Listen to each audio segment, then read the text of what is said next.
First time ko makabalita ng ganito, sa totoo lang. Dinaig pa ni Pastor Quiboloy ang 10 utos ng Diyos. At ang masasabi ko lang dyan, bakit ang Senado ang mag-a-adjust sa kanya? Of course, I respect the prerogatives of my fellow senators. Pero may kaunting oras pa naman para ma-review nila ang mga testimonya ng mga witnesses sa ating mga hearings, lalo na ang mga kababaihan. So parang may turing ba na pagsayang ng oras, suntok sa buwan yung efforts ni Ginoong Senator Robin Padilla?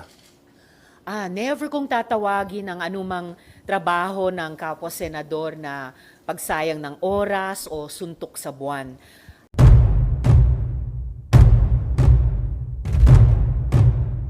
Pumunta sa hearing, ang isasagot ay, sige, pupunta ako sa hearing, pero sa 17 kondisyon. First time ko makabalita ng ganito, sa totoo lang. Dinaig pa ni Pastor Quiboloy ang 10 utos ng Diyos. At ang masasabi ko lang dyan, bakit ang Senado ang mag-a-adjust sa kanya? The Senate will not bend its rules and procedures for you, Pastor Quiboloy. Even if you are, as you say, a self-appointed son of God.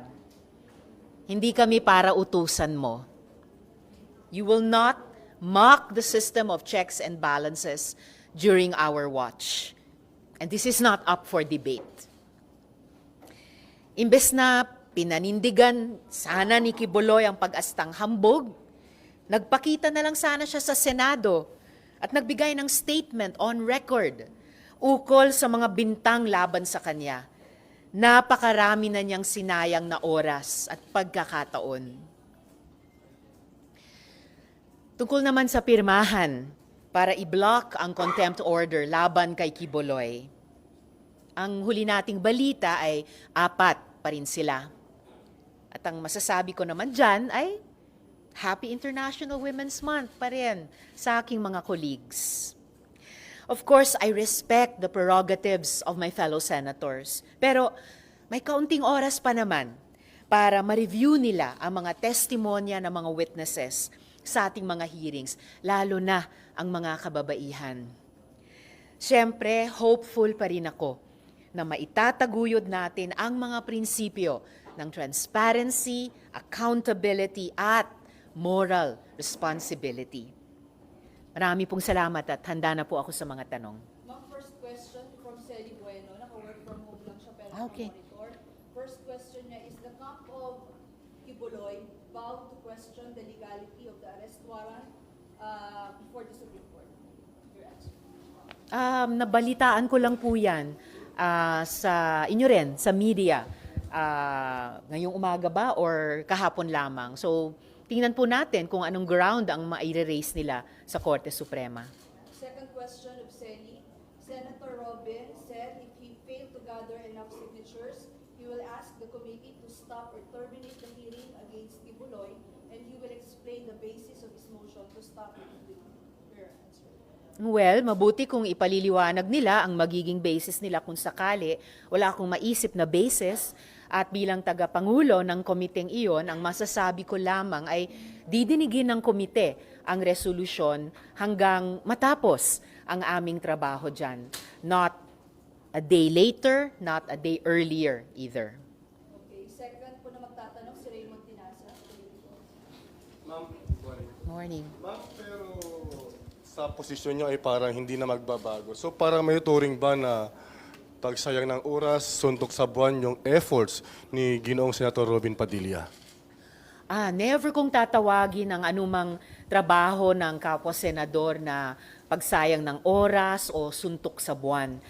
At higit pa doon, masisigurado ko po sa inyo na ang trabaho ng komite, alang-alang sa mga babae at menor de edad na biktima at victim survivors ni Pastor Quiboloy, yan ang lalong hindi pagsayang ng oras. Yan ang lalong hindi pagsuntok sa buwan. At may napatunayan na ang Senado, ang iba't ibang komite namin sa ganyang aspeto, na sa simula parang napakahirap makapagsalita ng victim survivors. Parang napakahirap makakuha sila ng hustisya.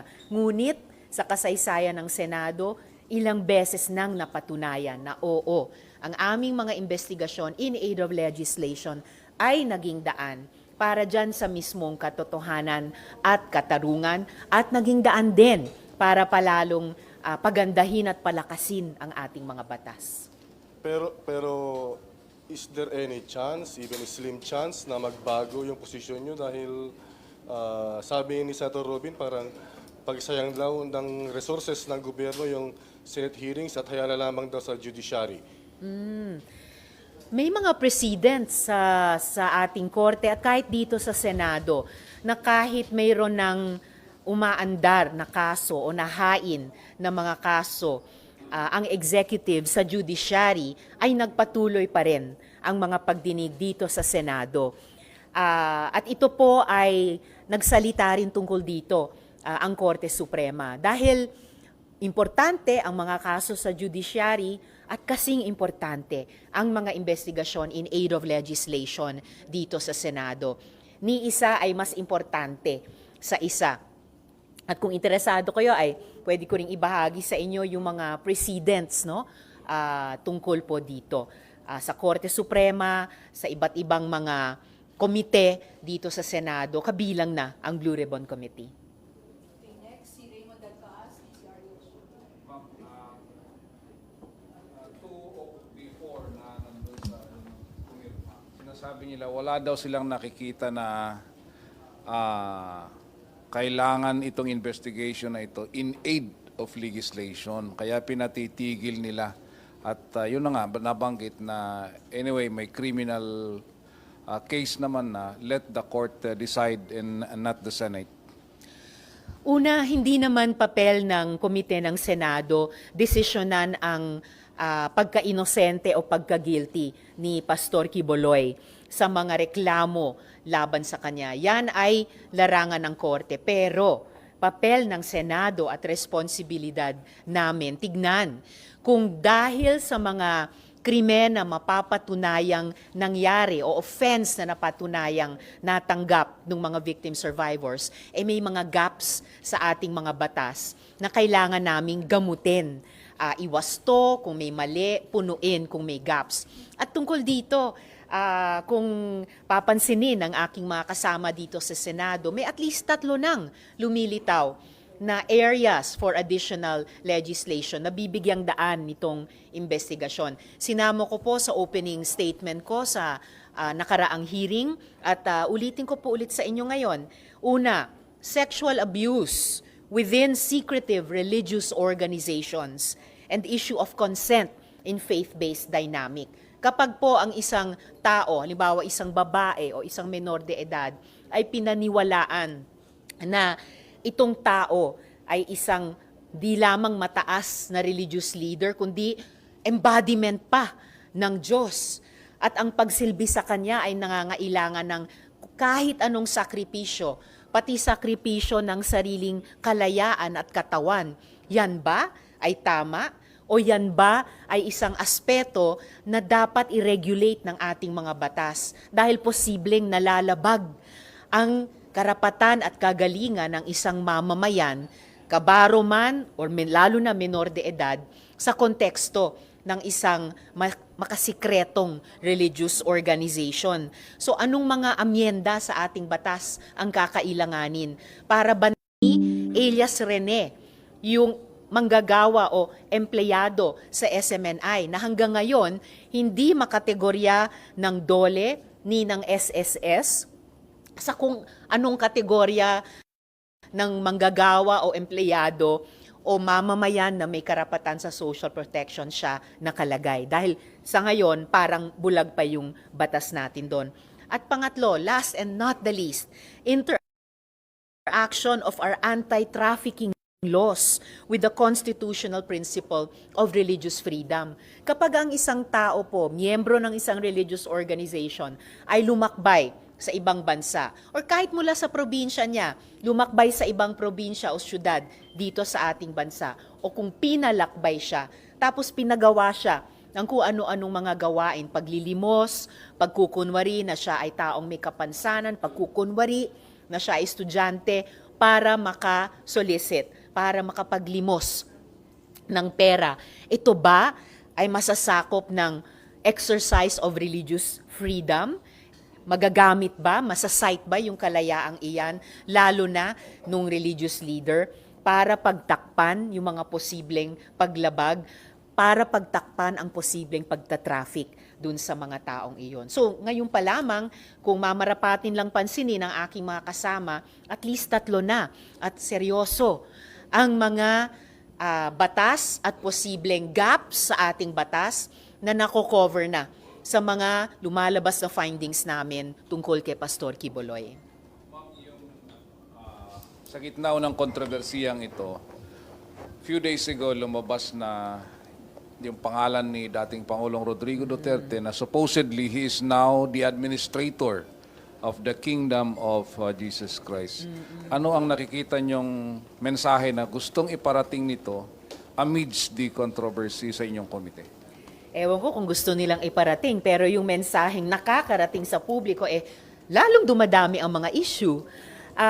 Lalong lumilinaw kung ganong intertwine ang mga interes, maging ang mga economic interes ni Duterte at ni Pastor Quiboloy. Dahil usually po ang nag-aatas ng isang administrator sa kanyang properties ay isang tao na hindi kayang siya ang mga siwa sa mga properties niya. So, ganon kataas, kalaki ang pagtitiwala at pagsasakamay ni Quiboloy kay Duterte sa kanyang mga ari-arian. May kasabihan pa nga, di ba? Tell me who your friends are and I'll tell you who you are. Isa pa, dahil ginawa niya iyon, ipinasakamay niya kay Duterte yung kanyang pagmamayari, lalong kumakalat yung haka-haka na naghahanda siya, si Quiboloy, na tumakas dito sa Pilipinas. Kaya inuulit ko po ang aking panawagan sa Bureau of Immigration na siguruhin na sa lahat ng borders ng ating bansa, sa lahat ng mga ports of exit, ay hindi makatakas si Quiboloy. Okay, next po, si Ms. Sherry Antones, ABS-CBN. Ay, ito na. Ma'am, good morning. Morning. Ma'am, ano lang, can you mention some of that 17 conditions kung nakarating sa inyo po? Nakita ko lang po sa social media nila Opo. Opo. Wala pa namang official na communication sila tungkol sa mga iyon or ilan or isa sa mga iyon. Sana nga hindi totoo Kaya lang pinamumudmud talaga nila. Salamat. So halimbawa, ang pamagat ng 17 ay sets of conditions for Pastor Apollo C. Quiboloy to attend Risa Ontiveros' Senate hearing. Number 1, unmask and show the full faces of your witnesses. No mask, no dark eyeglasses, no caps, bonnets, or head covering of any kind. Mga ganon. Oo. At marami pang iba, 16 pa. Ano dun yung para sa inyo pinaka-absurd maliban dun sa witnesses po?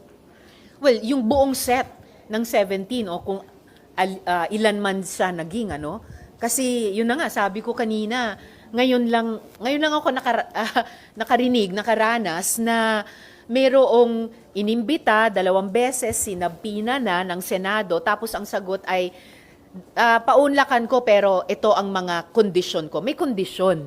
Tapos 17. Sabi ko nga, dinaig pa yung 10 utos ng Diyos. Isa pa ito, halimbawa, ang kanyang number 8 na condition, I retain the right to personally cross-examine your witnesses. That includes you, Madam Chair. No time limit. Yung mga resource persons nga sa hearing ay hindi pinapayagang i-interpellate ang isa't isa. Ang mga miyembro lang ng Senado ang nagtatanong sa resource persons. At lalong walang resource person na nagtatanong o nagko-cross-examine sa chair. At madalas, in the interest of time, kami mismong mga kapwa-senador ay nag-o-observe ng time limit ayon sa facilitation ng chair. Ito sila, no time limit. So, talaga, out of this world. Huling halimbawa, number 14, all expenses incurred from this trip, yung kanya raw pagpunta rito na ang dami-daming kasama, malaki yung kanyang entourage. All expenses incurred from this trip, including private jet flight back and forth with parking in NAIA, Oh, food according to my dietary requirements and fees for accommodation in a 5-star hotel for me and my party must be shouldered by your office. So wow, kukulangin pa talaga yung ipinalimos niya sa mga taon niya para sa jet fuel. Ito ngayon ay mayroong all expenses for that private jet flight. Merong pang food requirements at hindi lang 4-star, 3-star, 2-star, 1-star hotel. 5-star hotel. Magastos po ang resource person natin. So ma'am, kung halimbawang gano'n, magje-jet pala siya, kayo ba naniniwala or you have this feeling na nandito pa rin talaga si Kibuloy? Posibleng nandito pa rin siya sa mga inaasta niyang ganyan. So lalong walang dahilan na hindi siya magpresenta ng sarili niya dito sa Senado. Ano ma'am yung, 4 pa lang yung nagsasign, no? And balita ko po. kumbaga sa medyo mas meron kayong talagang fighting chance na eventually makahingi ng arrest order kay SP. Ma'am, kung halimbawang tomorrow, hindi talaga mabit yung required 8 signatures, paano po yung magiging takbo, yung susunod from your end, ma'am? Bukas ay ika-7 araw na mayroon ang aking kasama dito sa Senado mula nung una nilang minanifest ang kanilang objection na makabuo ng majority ng komite o 8 para mag-object ng sama-sama. Kung bukas ay hindi umusad mula sa 4 ngayon, papunta dun sa 8 kailangan, ibig sabihin, magsa-stand yung pag-cite ko in contempt kay Kibuloy at ifo-follow up ko kay SP na ipaaresto na siya para dalhin dito para sa wakas humarap na sa Senado, sumagot na sa mga tanong tungkol sa kanya. Yung legal lang ma'am issue. Kasi yung direction din ng House, eto rin parang most likely papa-aresto nila si Kibuloy. Paano po yun? Parang coordination in the event na kailanganin. Walang coordination at wala ring coordination ang kailangan or maaring dapat dahil ang House ay may sarili nilang proseso, in fact sa ibang subject ng kanilang investigasyon at dito rin. Ang aming investigasyon naman dito ay nakatutok dun sa mga reklamo ng mga babae at menor de edad na victim survivor. So, magpapatuloy din lamang kami anuman ang mangyari at di mangyari sa House. Ma'am, for legal, anong tawag dito, picture. Kung sakaling mauna yung House at in the event na kunyari maaresto nga nila si Kibuloy, ang committee po ninyo ay magre-request from time to time para siya naman ay palipatin o pag-testifyin sa Senate. Ganun ba yun, ma'am? Posible po yun. In the interest of makasagot din siya sa mga tanong ng Senate Committee on Women tulad ng maaring sasagot siya sa mga tanong ng House Committee on Franchises yata, posibleng hilingin namin sa House na padaluhin din siya dito para sumagot sa amin din. Ma'am, huling tanong galing sa akin. Kasi yun, last week, kanya-kanya ng points yung mga pumirma dito sa written objection. Maliban dun sa sinasabi na nasa court na or maghahain na ng kaso, may nagsasabi na naging political na yung direction nitong investigation na to at may nagsasabi rin na parang kinukuyog si Pastor Kibuloy. Sa una, yung reaction nyo doon, and then pangalawa, nararamdaman nyo po ba na kahit papano, andun yung attempt ng ibang mga legislators to protect Kibuloy? Well, it would seem na dahil sa sarili nilang appreciation sa issue, gusto nilang ma-protect si Kibuloy. Pero I would only reassure kung may magtanong na ang komite mismo ay sumusunod sa mga rules ng Senado, sa mga investigasyon in aid of legislation. So, tulad ng pagprotekta din namin sa karapatan ng mga victim survivors magsalita ng walang harassment sa kanila, ganoon din. At walang pagkuyog mula sa simula, simpleng 2 investigasyon ang ipinadala namin kay Kibuloy. Siya ang nagdedma doon. Nag-issue kami ng subpoena, ang Senado signed by the SP nung hindi niya pinansin yung imbitasyong iyon. At ngayon, dahil may pagka-cite ko sa kanya in contempt, may miyembro ng committee ko na nag-object, binigyang daan ko 1 buong linggo ayon sa rules namin para makabuo sila ng majority na miyembro ng komite. So walang pagkuyog ng nangyayari. Yung unang bahagi ng tanong nyo before the... political. Kung political yung pagdinig sa isang resolusyon dahil sa dumadaming reklamo ng mga babae at menor de edad na inabuso ni Quiboloy, di ko na alam ano ang political. That is, in a way, the least political. Pero dahil may kinalaman din yan sa pag-empower sa kababaihan at menor de edad to speak their truth nang walang takot, pag-suporta sa mga babae at mga menor de edad na humingi ng hustisya sa ating gobyerno sa lahat ng tamang paraan, tingin ko, yan ang tamang dapat gawin. Yung mga nagsasabing political ito, sila po ang magpaliwanag. Okay, next, Marlon. Inquirer. Good morning, ma'am. Ma'am, how do you follow up doon sa tanong ni Shea? How do you feel about that? Some of your colleagues are lawyering for Quiboloy on the basis of friendship, yung personal na relasyon. Effectively disregarding yung personal experiences ng mga victims ni Quiboloy. Well, I wouldn't call it lawyering, pero precisely. Kaya nung pagkatapos nag-object yung kasama ko sa hearing, nanawagan na ako sa lahat ng mga kasama ko, lalong-lalo na sa komite at sa Senado. Panoorin lang, basahin lang yung testimonies ng ating mga victim survivors, yung mga babae, yung mga dating menor de edad na ngayon after many years talagang nagbuo ng lakas ng loob magsalita. At sana bilang Senado nila, lalo na ngayong buwan ng kababaihan, manindigan po tayo kasama nila. Hindi ko po tinatanggal kahit kanino man na maging kaibigan o tumanaw ng kabaitan niya sa pamilya, pero kahit kaibigan natin, kahit naging mabait sa pamilya natin, kapag ang akusasyon sa kanya ay panggagahasa, pang-aabuso pa sa bata, panlilinlang, at kung ano-ano pa, hindi ba ang tamang dapat natin gawin bilang Senado ay paharapin yung taong yon sa komite? Tingin ko ang sagot po doon ay oo. Are you not disappointed po dun sa action ng ilan ninyong kasamahan? I can't say I'm disappointed kasi sa iba't ibang issue, madalas magkakaiba rin naman kami sa mga opinion, at least sa simula. Pero patuloy akong nananawagan na sana bago matapos itong pagdinig, manaig pa rin. Manaig yung ating paninindigan, kasama ng mga kabaro at mga menor de edad. Manaig yung ating paniniwala na walang taong mas mataas sa batas. Ang dami ng mga opisyal ng gobyerno, pati ng simbahan, ay humarap sa mga investigasyon ng Senado. Bakit maiiba si Quiboloy?